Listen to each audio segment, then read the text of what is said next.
नमस्कार, मैं यशपाल हंस करनाल से। आशा है आप प्रसन्न होंगे, ईश्वर की कृपाएं बनी होंगी, माता सरस्वती आप पर प्रसन्न होगी। आज मंगलवार है और मैं याद दिलवाने के लिए आया हूँ आपको कि आज हनुमान जी के मंदिर जाइएगा, प्रसाद बांटिएगा, चढ़ाइएगा और उन पर लगा हुआ संदूर अपने माथे पर भी लगाइएगा ताकि आपका आज्ञा चक्र जागे।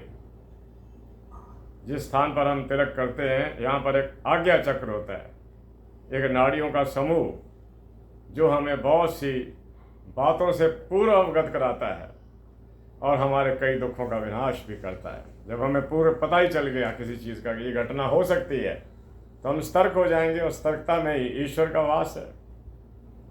मंगलवार का दिन महाराज शनि से भी कहीं ना कहीं रिलेट कर जाता है, क्योंकि महाराज शनि हनुमान जी को बहुत ज़्यादा आदर देते थे। प्यारे बंधुओं, आज मैं शनि की थोड़ी सी चर्चा करूंगा और आशा करूंगा कि आपको जो अच्छी लगेगी और आप इस पर जितना अमल कर सको कीजिएगा। और हमारी तरफ से आपको कोई बंदिश नहीं होती, आप जैसा भी करें आपके लिए कल्याणकारी हो।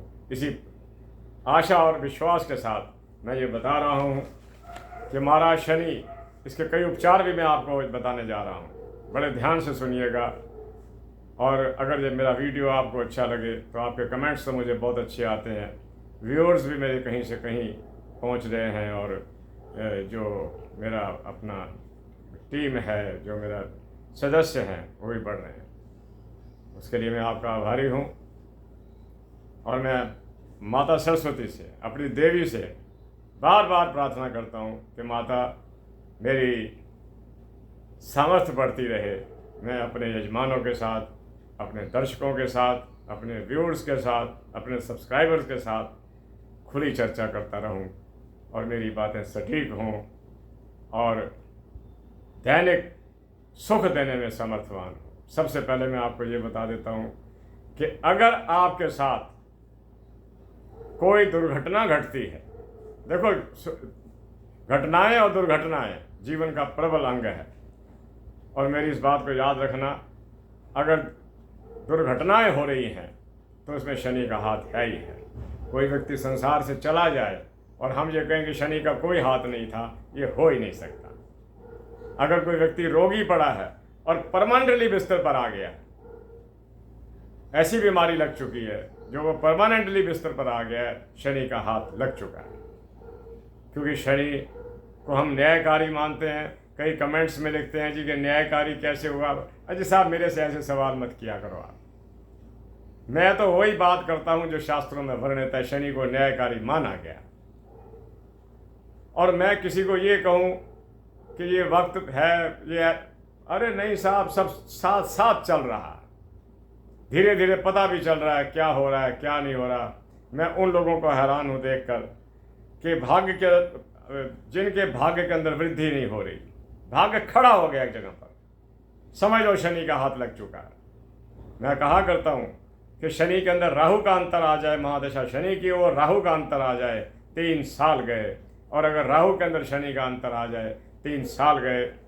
मैं आपको एक बात और बताऊं, शुरू में हम भी ये कहते थे कि इतनी बड़ी बात नहीं होगी, थोड़ा बहुत कुछ हाथ लग जाता होगा, लेकिन जब अपने पर बीती पता लगा कि 3 साल कैसे उसने खो दिए मेरे।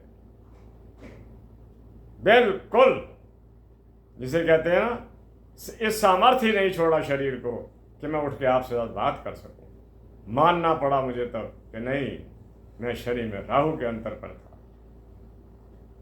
और बताऊं मैं आपको, एक हमारा स्थान मार्केश होता है, इस पर भी कईयों ने कमेंट्स दे रखे हैं, मेरे को पढ़ा रखा है, मेरे को सिखाया गया है कि जी वो तो ग्रह मार्केश होगा। वो नहीं होगा। क्यों नहीं होगा? क्योंकि वो केंद्र में बैठा हुआ है। ऐसा कोई प्रावधान किसी पुस्तक के अंदर नहीं है। मार्केश मार्केश ही है।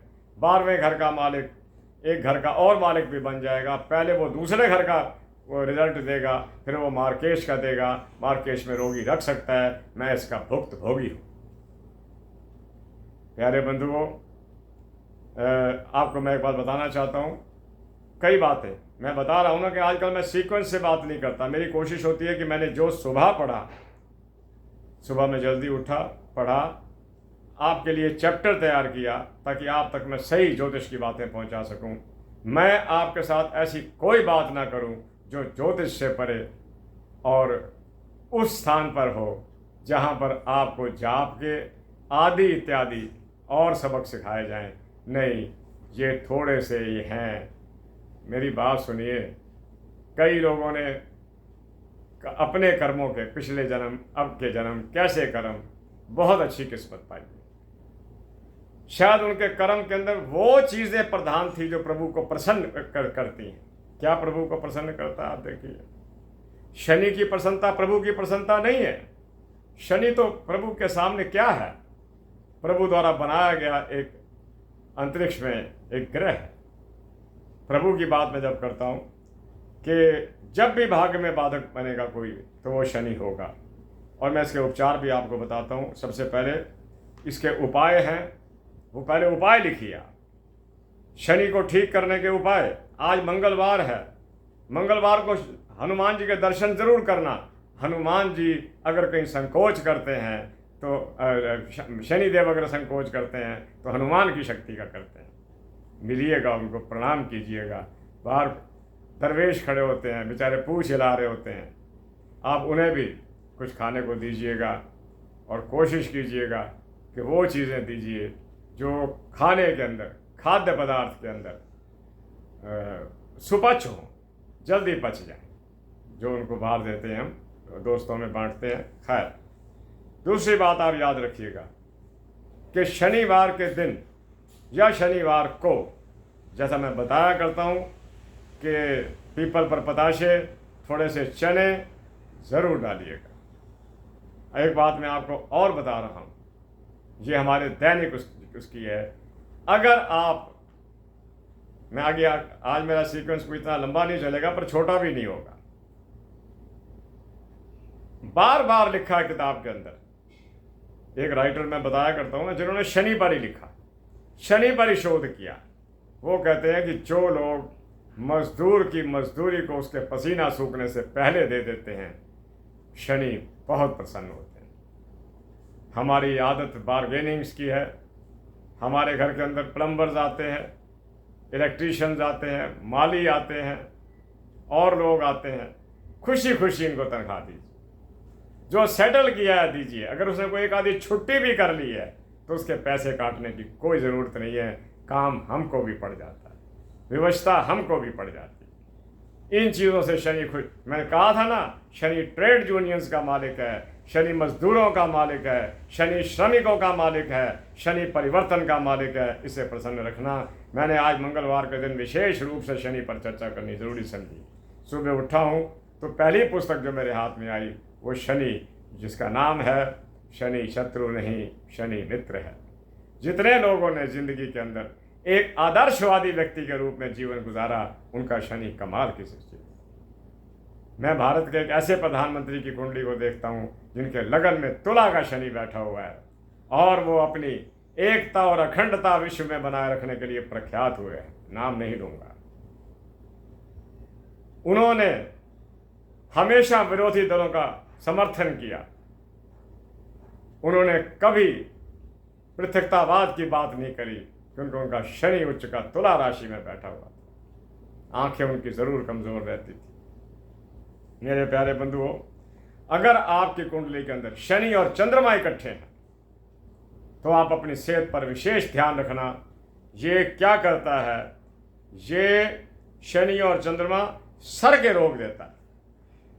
प्रॉब्लम्स रिलेटेड टू ब्रेन, आपको सर दर्द रह सकता है, माइग्रेन की तकलीफ रह सकती है, आपकी सोच में अंतर आ सकता है। जब व्यक्ति की सोच में अंतर आता है तो पहले करने वाले काम को बाद में करेगा और बाद में करने वाले काम को पहले करेगा। इसका सबसे अच्छा इलाज है कि आप लंगर में करेले का दान कीजिएगा, तोरियों का दान कीजिएगा और घी का दान कीजिएगा, क्योंकि वो बुद्ध से रिलेटेड है। बुद्ध बुद्धि का स्वामी है। सुन लेना, अगर आपकी कुंडली में शनि चंद्रमा इकट्ठे हैं, करेले का दान, घी का दान, तोरियों का दान, टिंडे का दान, जो हरी सब्जियां हैं और फुली विटामिनाइज्ड है, इनका आप दान कीजिएगा, आपको वास्तव में लाभ होगा। कई लोग कह देते हैं जी नमक तो वो लेते नहीं, अजी सब्जियां वो लेते हैं, आप दीजिए तो सही। मैंने ये नया चैप्टर आज खोला कि वेजिटेबल्स कौन सी दी जा सकती हैं शनि के लिए। हरे रंग की सारी सब्जियां आप दे सकते हैं, बुध के लिए भी दे सकते हैं, शनि के लिए भी दे सकते हैं। अगर कोई जाप करना हो ना तो खुद कर लेना। मैंने कल एक जाप लिखवाया था आपको, पुत्री का विवाह नहीं हो रहा उसके लिए। आज मैं कोशिश करूंगा कि एक और मंत्र आपको बता जाऊं, याद रहे ना रहे वो मैं कुछ नहीं कह सकता, मैं सुना जाऊंगा आपको।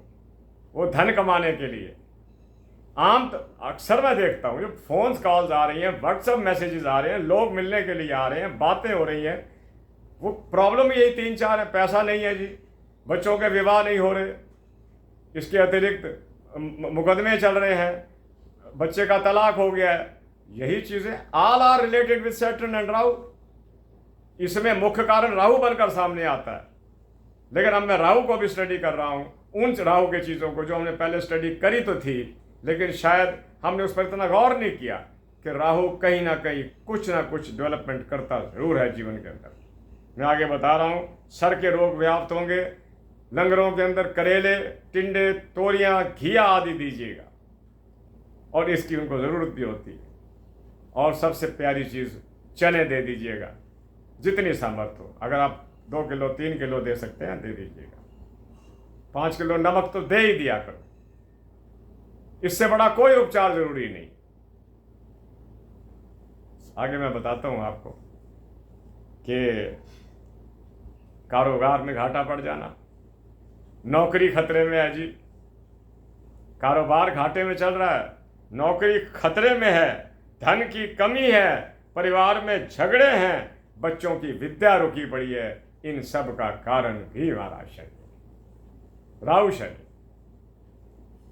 जब मैंने अपने जीवन में तो मैं नहीं कहता, मैंने जहां पर मेरा शोरूम था मैं उसके पास देखता था एक आदमी जो जानता था कि मैं आचार्य हूं ज्योतिष का, मुझे कहने के लिए आया एक दिन स्पेशली कि कल मेरे पास ग्राहक की कोई कमी नहीं थी, आज मेरे पास कोई ग्राहक नहीं है और 1 हफ्ता हो गया खाली बैठा। मैंने उसका जन्म लिया, तब ज़माना कंप्यूटर का आ चुका था, मैंने देखा and he was actually in the dasha of Shani और राहु का अंतर चल, जिस दिन चला वो अंतर, उसी दिन उसको आर्थिक तौर पर बड़ी भारी चोट लगी। आप ये चीज़ें दान कीजिएगा, हरी सब्जियों का दान कीजिएगा, भिंडी भी दान करा। अब पता नहीं वो भिंडी बनाते तो होंगे, छोले आदि बनाते हैं, दाल आदि बनाते हैं, दीजिए ये चीज़। इससे ज़्यादा मैंने कभी आपसे नहीं कहा कि आप ये कर देना वो कर देना जी, वो पुखराज, नीलम, पन्ने, कुछ नहीं चाहिए, दान चाहिए। और एक बात मैं आपको और बताता हूँ, जिन लोगों की दुकानदारी के अंदर या जिन लोगों के जीवन पति पत्नी के दाम्पत्य के अंदर झगड़े आ रहे हैं, उसका कारण भी शनि। मैं आपको उपचार बताता हूँ, करने वाले आप बनो।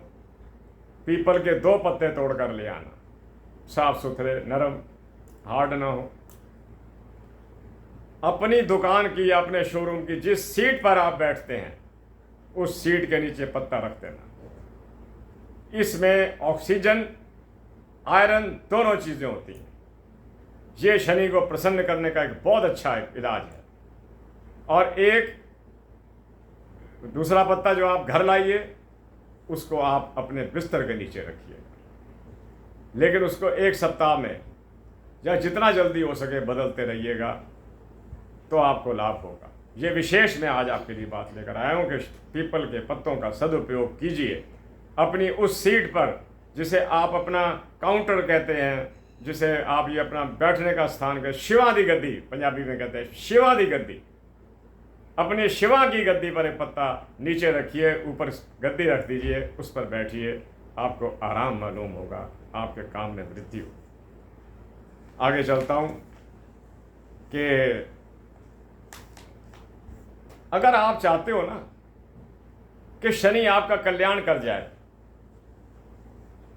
मैं आपको एक चीज़ बताता हूँ। ये याद रखना। मेरी हमेशा ये कोशिश रही है कि मैं जो भी आपसे बातें करूं वो ऐसे करूं जैसे घर के लोग आपस में किया करते हैं। मैं लंबे लंबे मेरे वाले म्यूजिक वाले बैठे हूं, मैं एक भजन बोलूं या वो बोलें फिर मैं स्पीच करूं, ये मेरी आदत कभी नहीं रही। मैं कथावाचक के रूप में भी अपनी कथा को चाहे 40 मिनट की 60 मिनट की है, भजन वालों को मैं कहता था कि आप बाद में बोलो या पहले बोल लेना। मैं आपसे वही बातें करूंगा जो पिता अपने पुत्र से करते हैं, पिता अपनी बेटियों से करते हैं, भाई भाई से करते हैं। मैं आपको एक बहुत पते की बात बता रहा हूं, अगर जीवन में आपने किसी के साथ कोई भला किया है, किसी के साथ भला किया है, मैं आपको बताता हूं और स्पष्ट शब्दों में कहता हूं, कुछ लोग ऐसे हैं जिन्हें हम जानते हैं। इतना बड़ा जीवन रहा मेरा करनाल का, पता नहीं सुपर सीनियर सिटीजन होने जा रहा हूं, दुनिया को देख रहा हूं। कई लोग अस्पतालों में जाते हैं, वृद्धाश्रमों में जाते हैं और वाकई उनकी सेवा करते हैं, लेकिन सारा दिन प्रचार करते हैं इस बात का, मैं वहाँ जाता हूँ, वहाँ मरीजों को रोटी बांटता हूँ, वृद्धों में जाता हूँ, वहाँ तो मैं उनको कुछ ना कुछ दे भी आता हूँ। अगर आपने ये कह दिया वो किसी काम ना आया। एक मत है जो ये कहता है कि दाएं हाथ से अगर दान करो ना तो बाएं हाथ को पता नहीं चलना चाहिए। अगर आप किसी की सेवा कर रहे हैं तो ईश्वर देख रहा है, अगर आपने जगत को दिखाने की कोशिश की तो ईश्वर अपनी दृष्टि मोड़ देगा। मत कहा करो। अगर आप किसी मरीज के साथ रहे कुछ दिन, उसकी सेवा करते रहे और बाद में उसको सुनाते रहे कि मैंने तेरी बड़ी सेवा करी है, तू बीमार था, क्या ये शनि नहीं टॉलरेट करता। मत करना ये काम, मत एहसान लगाना। एहसान का मतलब ये है कि आपने अपने करे कराई पर पानी फेर दिया, खत्म कर दिया। अपने करे पर पानी मत फेरना। एक तो वो व्यक्ति भी समझ जाएगा कि इसने जो मेरी सेवा करी है उसका पूरे शहर में ढंढोरा पीटा जा रहा है, और ईश्वर भी समझ जाएगा कि इसने सेवा किसी स्वार्थ के दृष्टिगत रखी है। तीसरा क्या होगा, वो व्यक्ति आपका एहसान चुकाने की कोशिश करेगा, चाहे वो आपको पैसा देने की कोशिश करे, चाहे आपके किसी काम आए। और काम तो आदमी वो तभी आता है ना जब आप फंसे पड़े हो। भगवान ना करे आप फंसे, भगवान ना करे आप फंसे, सरकारी पिंजरों में ना जाएं ताकि दूसरों को आपकी मदद करनी पड़े। किसी की मदद कर दी तो कर दी, क्या हो गया? थी ना समर्थ हमारे अंदर, हिम्मत थी ना हमारे अंदर, हमने सहायता करी, उसका प्रचार डोंडी पीटी जा रही है उसकी। अरे अनाउंसमेंट ही करवा दो ना लाउड स्पीकर पे कि मैंने उसकी सेवा करी है, भगवान अच्छी तरह सुन लें। ये काम बिल्कुल ना करना। आगे चलता हूँ और ये मेरी शायद आज की अंतिम बात भी होगी, इसको बड़े ध्यान से सुन लें। और अगर मेरी किसी बात के अंदर आपको ये लगे कि ये विज्ञान की कसौटी पर खरी है तो मुझे को कमेंट्स बॉक्स में लिखना, मुझे उत्साह मिलता है कि मैं जो पढ़ कर आता हूँ ये इतने मोटे मोटे रजिस्टर उठा कर लाता हूँ ताकि आप सुने, मेरा किया हुआ किसी काम आए। तो आप मुझे प्रोत्साहन मत दीजिए, मुझे कुछ नहीं चाहिए, मुझे आपकी राम राम ही चाहिए बस। आप जो गुरु जी कह देते हो मैं गर्वान्वित हो जाता हूँ कि मैं बहुत छोटा सा इंसान हूँ, मुझे गुरु जी कहते हैं। ये उस परम पिता परमात्मा की, मुझे गुरु जी कहने वालों को मैं वास्तव में आशीर्वाद देता हूँ और उनको नमन करता हूँ। आपके परिवार खुश रहें, सुखी रहें, आपके घर के अंदर झगड़े व्याप्त ना हो, अगर झगड़े हैं तो ख़त्म हो जाएं। मैं गुरु के रूप में आपको प्रणाम करता हूँ। गुरु शिष्य वही होते हैं जिनकी परस्पर मित्रता भी हो जाती है। ये मुझे अपने गुरु जी से पता लगी थी जब मैं उनको मिलने के लिए पहली बार गया तो मेरी उम्र 36 वर्ष की थी, उनकी 43 वर्ष की थी। दोनों हम विवाहित थे, 800 किलोमीटर दूर था डिस्टेंस। उन्होंने मुझे वो बातें सिखा दी, लेकिन हम दोनों रहते गुरु चेला तो थे ही थे। सुबह उठ के गुरु जी के पाँव पकड़कर उनसे आशीर्वाद लेना ही लेना है, रात को भी आशीर्वाद लेना ही लेना है। लेकिन उन्होंने भी मुझे ये समझकर मित्रवत स्वभाव दिया कि ये मेरे को मेरा अच्छा सलाहकार भी तो बन सकता है। आज वो नहीं है। मैं भावुक हो जाऊंगा, मैं इस विषय को नहीं छेड़ता। आज वो नहीं है, लेकिन मेरी गुरु माता आज भी हैं, उनके 2 पुत्र आज भी हैं, सबसे मुलाकातें होती रहती हैं। कहीं यूट्यूब पर लाने में उनका भी मेरे साथ सहयोग रहा, वरना शायद मैं अनदेखी कर जाता इसको। प्यारे बंधुओं, भारत में एक पहले रोग हुआ करता था जिसे कोढ़ कहते थे, लेप्रेसी। आज से कुछ साल पहले मेरे कई मित्र, करनाल में एक लेपर्स कॉलोनी भी है जिसमें लेपर्स रहते हैं, क्योंकि लेपर्स को घर से अलग कर दिया जाता है, कंटेजियस डिजीज एक दूसरे से फैलती है।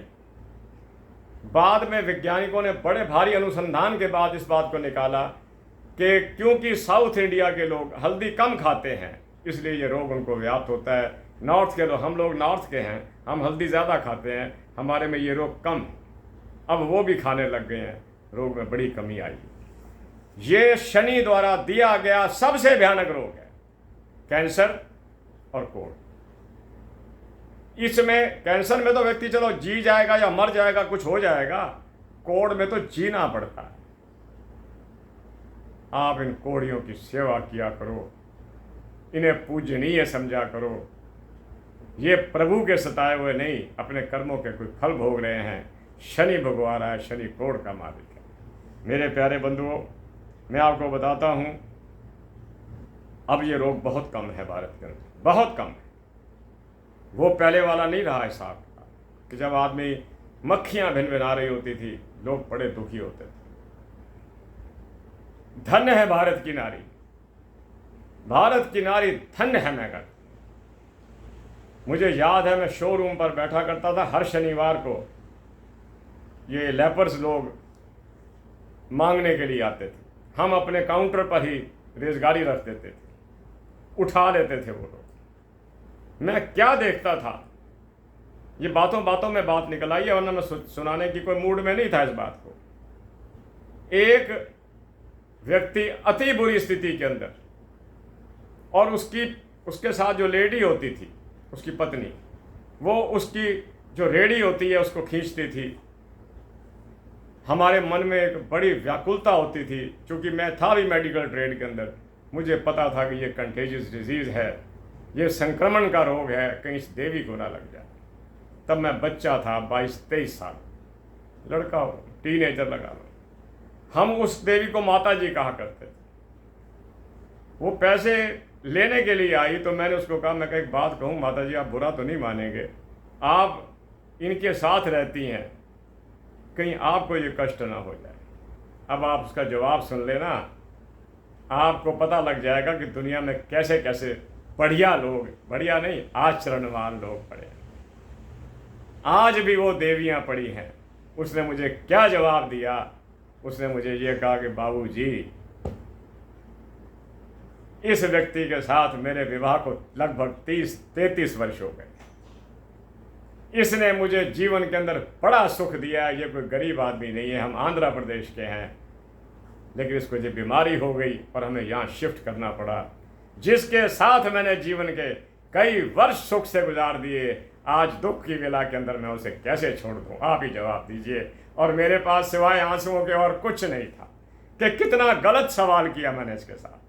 वो कह रही है कि मुझे इसने बहुत सुख दिया है, हम पर्यटक पर जाया करते थे, घूमने जाया करते थे, अचानक इसको रोग हो गया, अब मैं इसको छोड़ नहीं सकती, मैं मर तो सकती हूँ।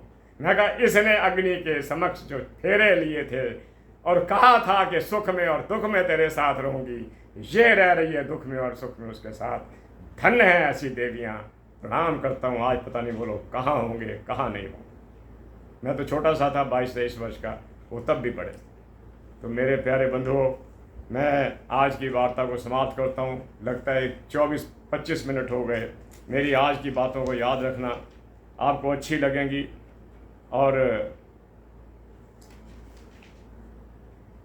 मैं चाहता हूँ कि बाकी बातें मैं आपसे कल ही करूँ। इसी के साथ मैं यशपाल हंस करनाल से आपको प्रणाम करता हूँ, शुभकामनाएं देता हूँ, नमन करता हूँ। मेरी नमस्ते स्वीकार कीजिए, मेरी शुभकामनाएं स्वीकार कीजिए। जय जगत, जय भारत, नमस्ते, नमस्कार, शुभकामनाएं।